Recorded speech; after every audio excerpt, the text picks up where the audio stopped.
Hello students, welcome back to Gyan Sagar. My self प्रेरणा दशौंधेर। आज हम लोग डिस्कस करेंगे PYQ। ठीक है, हमने ऑब्जेक्टिव भी किया है और सब्जेक्टिव भी किया है और अभी क्या करने जा रहे हैं PYQ। अगर वो दोनों वीडियो आपने नहीं देखा है तो अभी जाके देख ले, आपको देख ले। टाइम कितना मिलेगा 130 आवर्स और फुल मार्क्स कितना है 50। ओके, तो चलिए स्टार्ट करते हैं। तो हमारा वेरी फर्स्ट क्वेश्चन क्या है, व्हाट इज़ कम्युनिकेशन। तो हमें अच्छे से पता है, क्या पता है कि it is exchange, communication is the exchange of ideas, thought and information between two people भी हो सकता है और इंडिविजुअल भी हो सकता है। जैसा भी रहे कम्युनिकेशन ही कहलाएगा। ठीक है, उसके बाद इसका आंसर दिया हुआ है, वहाँ पे भी हम लोग पढ़ लेंगे। ओके, डरिएगा मत। चलिए, एक एक नंबर का आपका 5 क्वेश्चन रहेगा। बहुत कोई पूछ रहे थे ना, ऑब्जेक्टिव होगा सब्जेक्टिव होगा, तो क्या होगा, दोनों में होगा। 5 आपका ऑब्जेक्टिव रहेगा, देन क्या होगा, सब्जेक्टिव होगा। ठीक है, देखिए उसके बाद ऑप्शन बी में क्या है, 1 का बी में, reading is an dash process. तो रीड करके हम लोग क्या करते हैं, कोई भी चीज़ डिकोड करते हैं, ना कि इनकोड करते हैं। तो इसका आंसर क्या हो जाएगा भाई, तो क्या हो जाएगा यहाँ पे, डिकोडिंग होगा। ठीक है, क्या होगा, डिकोडिंग होगा। चलिए फिर से क्या है, see, in note making heading is followed by sub heading with main points. तो ये बिल्कुल क्या होगा, ट्रू होगा। क्या होगा, पहले हम हेडिंग देते हैं, उसके बाद क्या देते हैं, सब हेडिंग देते हैं। ठीक है, तो ट्रू हो जाएगा। फिर 1 का D, a formal letter always start with the receiver's address. तो जी नहीं, क्या होता है हमेशा, ये क्या हो जाएगा, फॉल्स हो जाएगा। क्यों हो जाएगा, क्योंकि हमेशा किससे स्टार्ट होता है, सेंडर से। ठीक है, रिसीवर से नहीं होता है, किससे होता है, सेंडर के एड्रेस से स्टार्ट होता है। ओके, चलिए उसके बाद क्या हुआ है, option E, dash come first on official notice. कहाँ गया, क्या है, E, dash comes first on official notice. तो भाई क्या होता है, सबसे पहले किसी ऑर्गेनाइजेशन का नाम या इंस्टीट्यूशन का नाम। अगर रांची विश्वविद्यालय अगर उसको इशू कर रहा है तो क्या रांची विश्वविद्यालय लिखा होगा। अगर गोसनार कॉलेज कर रहा है तो गोसनार लिखा हुआ, मारवाड़ी कर रहा है तो मारवाड़ी होगा। ठीक है, तो क्या हो जाएगा, पहले इंस्टीट्यूशन का नाम। ओके, चलिए अब वहाँ हमारा सेक्शन ए ख़त्म होता है। अब हम लोग बी, इसी तरह कुछ भी पूछ सकता है। अब जो आने होने वाला एग्ज़ाम है, तो ये सब आपके लिए बहुत टफ नहीं है, हम लोग पहले भी सब पढ़ चुके हैं, ये सब है कि नहीं। चलिए section B, discuss verbal and non verbal communication. आप क्वेश्चन पढ़ लीजिए, हम लोग आंसर वहाँ पे डिस्कस कर लेंगे नीचे। ठीक है, उसके बाद क्वेश्चन नंबर 3 क्या है, right a notice inviting names for the youth festival. आपको नोटिस लिखना है, किसको इनवाइट करना है, यूथ फेस्टिवल में। ठीक है, तो यहाँ पे क्या, कौन इसको ऑर्गेनाइज कर रहा है, डेट क्या है, अगर जो पार्टिसिपेट कर रहे हैं या इनवाइट कर रहे हैं, आप उसका नाम वहाँ पे किसी टीचर को दे देना, ऐसे होता है। Names for the youth festival, इसका भी एग्जांपल हम लोग नीचे देख लेंगे। 4th में क्या है, draft and invitation for annual sports day to be organized by Ranchi university Ranchi. 5th में क्या है, you are purchased a washing machine, जो कि क्या हो गया, डिफेक्ट हो गया है, तो इसके लिए हमें लेटर ऑफ कंप्लेंट लिखना होगा। ठीक है, आपको जरूरी नहीं कि लेटर ऑफ कंप्लेंट देगा, लेटर ऑफ इंक्वायरी भी दे सकता है, लेटर ऑफ रिक्वेस्ट भी दे सकता है। तो आप सबके लिए क्या रहेंगे, प्रिपेयर रहेंगे। उसके बाद 6 में क्या है, prepare a resume for a vacancy in a reputed school as a English teacher, teacher in English. आपको रिज्यूम बनाना है, तो यहाँ पे आपको लिखना होगा कि आपका क्या क्वालिफिकेशंस है, क्या अचीवमेंट है, क्या आप कहीं एक्सपीरियंस, आप कहीं पढ़ा चुके हैं एज अ इंग्लिश टीचर, तो ऐसा होगा। ठीक है, चलिए तो इसका अब हम लोग आंसर देखते हैं। ओके, ये तो हमने देख लिया है। अब वर्बल और नॉन वर्बल में आते हैं डायरेक्ट। तो discuss verbal and non verbal communication. तो सबसे पहले समझिए वर्बल क्या होता है, नॉन वर्बल क्या होता है। वर्बल जैसा भी हम ओरली बोल रहे हैं, रिटर्न है, पैराग्राफ है, सब उसमें किस में आएगा, वर्बल में आएगा। नॉन वर्बल में किस में आएगा भाई, तो आपका बॉडी लैंग्वेज हो जाएगा, आपका गेस्चर हो जाएगा। ठीक है, तो वो हो जाएगा नॉन वर्बल में। एक बार पढ़ लेते हैं। Communication is a vital part of human life. It is an act of transforming information from one person to another person. यही है, पहले इसने communication को थोड़ा define कर दिया है। Broadly, it is divided into 2 types, verbal and non-verbal. Both are equally important in conveying the message effectively. जितना हमारे लिए verbal important है, उतना ही क्या है, हमारे non-verbal भी है। ठीक है, वर्बल क्या है भाई? It refers to the use of words in communication. हम लोग वर्ड्स का यूज़ करते हैं कम्युनिकेशन में।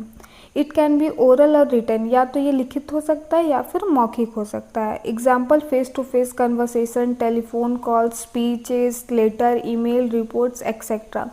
जो आप ईमेल करते हैं, जो अभी हम आपको पढ़ा रहे हैं, आप जो स्पीच देते हैं स्कूल में, जो आप टेलीफोन में बात करते हैं, सारा क्या है भाई? तो वर्बल कम्युनिकेशन है। ओके, चलिए फीचर्स क्या है भाई? तो इसमें क्या होता है? Clarity of expression, exact word express the meaning. ठीक है, वर्बल में क्या होता है? आप जो वर्ड बोल रहे हैं, नहीं, आप हंस के बोले चाहे रो के बोले, नहीं का मतलब क्या होता है? नो का मीन्स नो होता है। वही आप एक्सप्रेशन दे रहे हैं, आप गर्दन हिलाइएगा, कोई समझेगा कि नहीं ये ना का मतलब ये हाँ होता है। आप गाना सुने होंगे, तो वर्बल नॉन वर्बल में थोड़ा क्या होता है? कंफ्यूजिंग होता है, लेकिन वर्बल में क्या होगा? आपका पूरा एग्जैक्ट जो आप बोल रहे हैं वही होगा। ठीक है, उसके बाद देखिए formal and informal can be official और कैजुअल। और ये क्या हो सकता है? वर्बल फॉर्मल भी हो सकता है, इनफॉर्मल। फॉर्मल कब होगा भाई? जब आप कॉलेज ऑफिस कलीग से बात करेंगे, आप अपने ये अपने कंपनी पे बात करेंगे, ये सब। और इनफॉर्मल में क्या हो जाएगा? आप अपने दोस्तों के साथ गॉसिप कर रहे हैं। ठीक है, ठीक है, चलिए उसके बाद इमीडिएट फीडबैक। आप जैसे ही ओरली कुछ बोलते हैं तो आपको क्या मिलता है? इमीडिएट फीडबैक मिलता है। ठीक है, आप किसी से बात कर रहे हैं तो आप बात कीजिएगा तो वो भी आपको क्या करेगा? रिस्पॉन्स देगा, फीडबैक देगा। उसके बाद क्या है? Universal use. It is used in education, business और एडमिनिस्ट्रेशन। इसको यूनिवर्सल यूज़ क्यों बोला गया है? कि ये शिक्षा में भी यूज़ होता है, बिजनेस में भी यूज़ होता है और एडमिनिस्ट्रेशन में भी यूज़ होता है। ठीक है, एडवांटेजेस क्या है भाई? तो saves time in oral form. Time को क्या करता है? सेव। आपको बोलने में और आपका बॉडी लैंग्वेज में क्या हो सकता है कि अगला का थोड़ा मंद बुद्धि है तो आपका बॉडी लैंग्वेज उसको समझ में नहीं आएगा। अब जैसे वह इससे क्या होगा? टाइम का सेविंग होगा। उसके बाद permanent record in written form. आप जो बोल रहे हैं इसका क्या होता है, या लिख रहे हो उसका क्या होता है? रिकॉर्ड होता है कि नहीं? इसका आप मुकर नहीं सकते। अगर किसी को आप ज़मीन दे के रजिस्ट्री कर दिए तो आप कभी जाके मुकर नहीं सकते कि नहीं ये हम साइन नहीं किए थे, हमको ये करके बहला फुसका के, ऐसा कुछ नहीं होगा। आपने साइन कर दिया, दैट मीन कर दिया। Helpful for detailed explanations. ठीक है, लिमिटेशन क्या है? Language barrier. आप ये बार बार बता रहे हैं, आप बिहारी बोल रहे हैं और हम गुजराती बोल रहे हैं, आप हम दोनों एक दूसरे का बात नहीं समझ रहे, तो कम्युनिकेशन क्या हो जाएगा? पुअर हो जाएगा। ये बैरियर बन के आएगा, है कि नहीं? Misunderstanding due to poor vocabulary. उसके बाद time consuming in return form. लिखने में थोड़ा क्या होता है? टाइम कंज्यूम करता है। उसके बाद नॉन वर्बल पढ़ते हैं। It is a communication without word. बिना वर्ड के हम लोग क्या करते हैं? कम्युनिकेशन करते हैं, एक दूसरे से संचार करते हैं। It is used by body languages, gesture, facial expression, posture, eye contact, silence and appearance. ठीक है, ये सब क्या हो गया? नॉन वर्बल कम्युनिकेशन हो गया।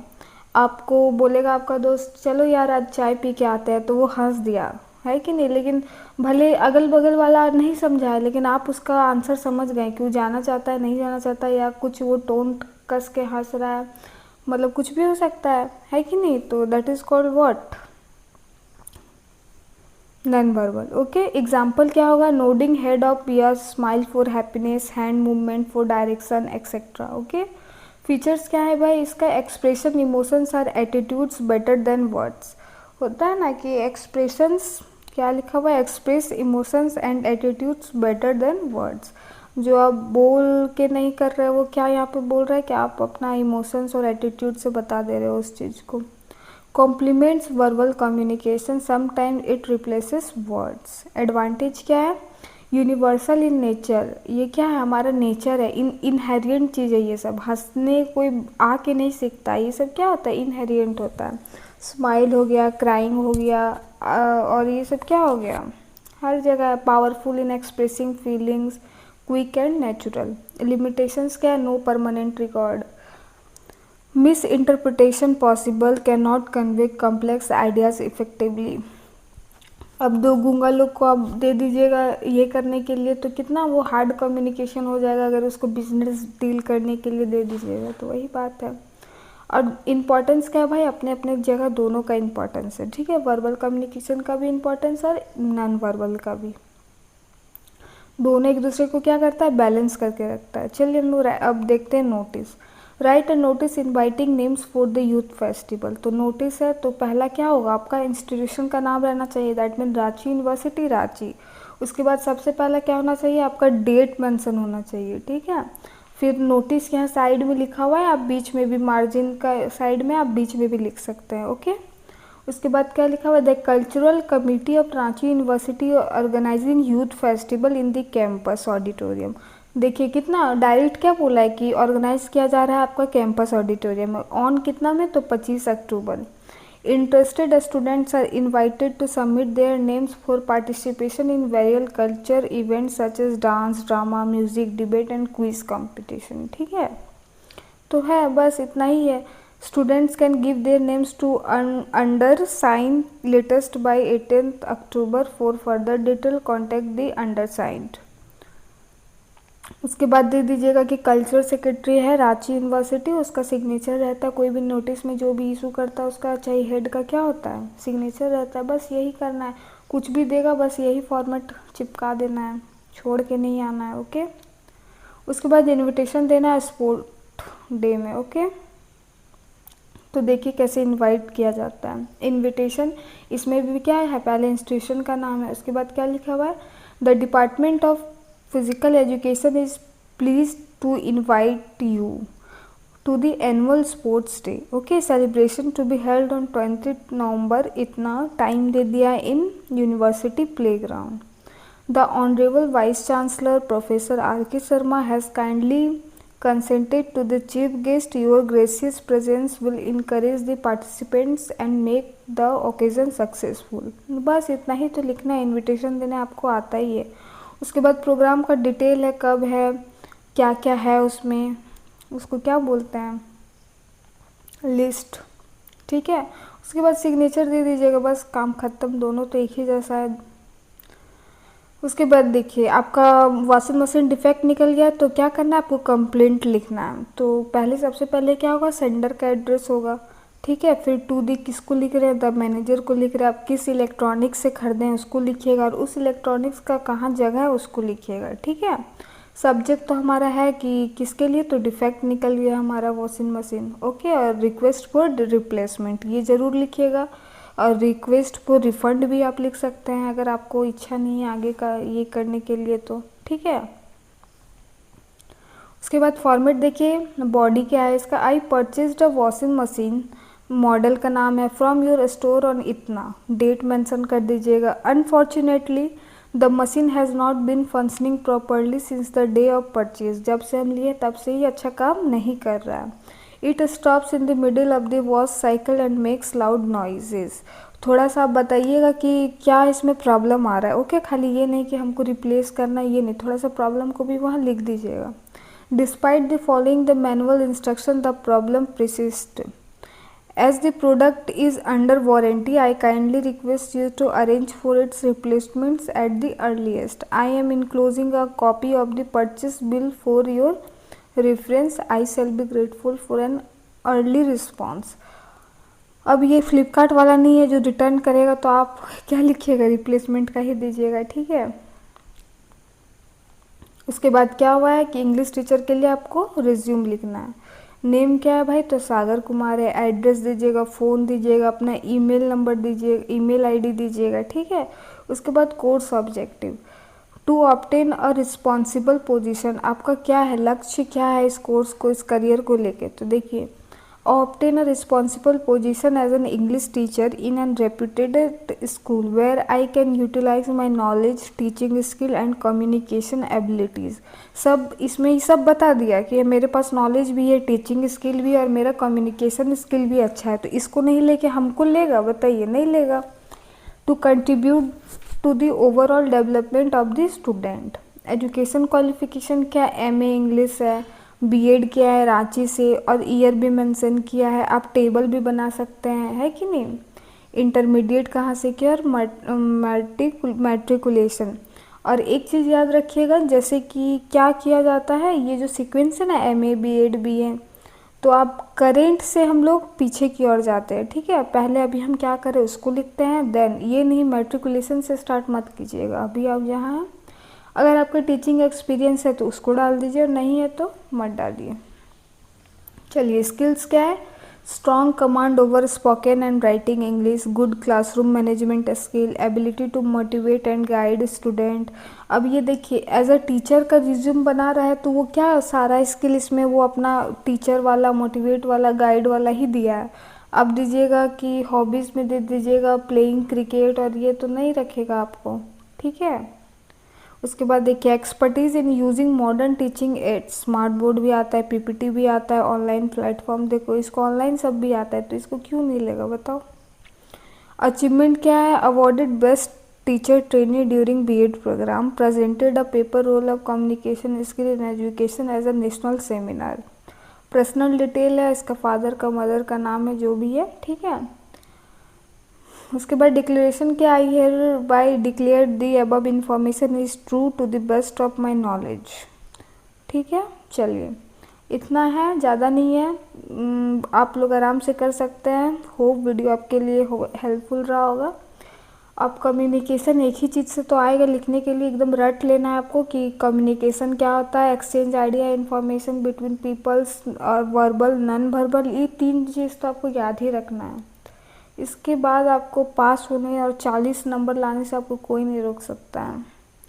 चलिए best wishes from Gyan Sagar, thank you for watching. PDF कहाँ मिलेगा, ज्ञान सागर ऐप में मिलेगा।